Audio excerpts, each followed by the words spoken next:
আজকে ভেন্ডি চিংড়ি করব বলে এখানে ভেন্ডিগুলোকে ভালো করে ধুয়ে এরকমভাবে ছোট ছোট কুচি কুচি করে কেটে নিয়েছি। তার সাথে নিয়েছি আলুটাও একই রকমভাবে কেটেছি এবং পরিমাণ মতো লঙ্কা দিয়েছি যাতে একটু ঝাল হয়। এবার এখানে দুটো বড় সাইজের টমেটো কুচি করে নিয়েছি। টমেটোটা একটু বেশি দিলে ভালো হয়।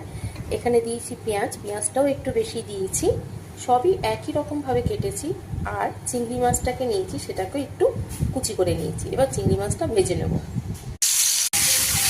চিংড়ি মাছগুলো তুলে নেওয়ার পরে ওই তেলেই আর একটু পরিমাণে তেল দিয়েছি। এবার কেটে রাখা পেঁয়াজটা ভেজে নেব। পেঁয়াজটা একটু লালচে হলেই এতে কেটে রাখা আলু আর ভেন্ডিটা দিয়ে দেবো। দিয়ে লবণ হলুদ দিয়ে ভালো করে একটু ভাজা করে নেব। শেষে টমেটো আর ভেজে রাখা চিংড়ি মাছটা মেশাবো।